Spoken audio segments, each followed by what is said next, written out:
Hi, I'm Nick, I'm Sav. and together we wrote No Room. So, it was like April 2019, about 4 months after I moved to the States, and I hit like a songwriting wall, and normally I just kind of sit through those and eventually they turn into something. But I was feeling impatient, so I put out an Instagram story asking for collaborators because I often feel like the best help you can get are from people that you never met before. So I put out this call on Instagram, and I got this tweet from LJ Lara, Sav's friend, who said you should check out Sav, and I did, and it was just phenomenal. Like the voice that I heard and the writing and everything was just so heartfelt. So I knew that we had to meet up. Yeah, and then we did, and we just did like a small jam session the first time we met up. And we only met up once when I was living in LA. Yeah. It was like June or July of 2019. Yeah. Oh, 2019.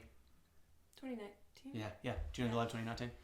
And it was just great, and we knew that we wanted to work together again. And we didn't meet up again for another year, but we were sending voice memos back and forth of like song ideas and dreaming of the day that it would work out again. And then, you know, amidst COVID, it was hard to make space for that comfortably. It was about pretty much a year exactly after we met the first time. I suggested that we get an Airbnb just to be creative for a week and kind of spend all of it on music and collaborating with people that we haven't been able to yet. And so we did that, and it was phenomenal, and it was exactly what we needed. And No Room was kind of birthed out of that. Yeah, on the first morning in the Airbnb, we started kind of venting about our current relationships at the time, and we just realized that they were so similar to one another's stories. Yeah, it was eerie. It was eerie how kind of similarly they ended, half-ended in a way. No Room's all about that. No Room's all about how the relationship didn't fully finish on at least one side of the relationship, and kind of how you get through that. And I guess we got through that by writing a song about it together. Yeah. Our second night in the Airbnb, we were planning a dinner, and I had invited two of my good friends that had moved to Fresno pretty recently. And they came over, and we started talking about music stuff, and we showed them what we were working on. I think we just played it live for them, right? Yeah, we did, yeah. Yeah. And then he was like, yeah, I've actually gotten into some production. His name's Caleb Carr, and his wife Sarah Carr. And Sarah is an incredible singer. So they had created some stuff and started showing it to us, and we were like, hey, kind of shot in the dark, but what are you doing tomorrow morning? Do you want to come over and just record No Room for us and like see what comes of it?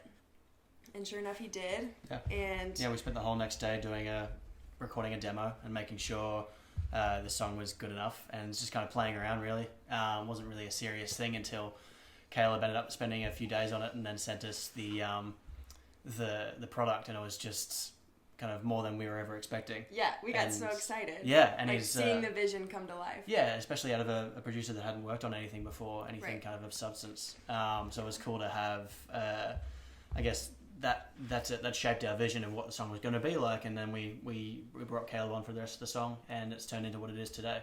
Yeah. Over the next like four-ish months.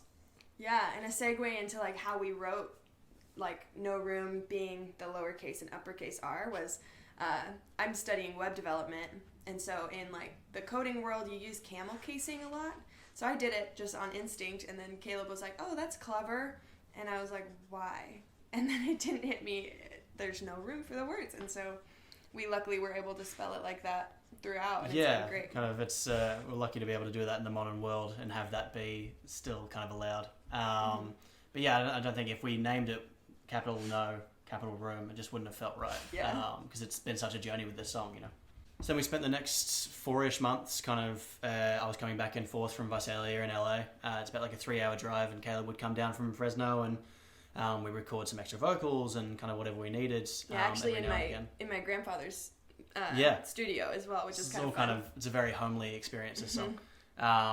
But I mean, the majority of the work we did, that was maybe 2 or 3 times we did that. The majority of the work that we did had to be virtual, not only because the pandemic, but also kind of location wise, and it just didn't make sense for me to keep coming up and Caleb to keep coming down, and we all had day jobs, and you know. But yeah, over the next 4 months, it just kind of got polished more and more and more and more, and we got more ears on it and kind of more notes, and it just turned into something that I'm very proud of. Me too. And yeah, I think it's incredible that we were able to do this with such a kind of novice producer with novice musicians, at least me, to be able to kind of turn this into something that's really special. Yeah,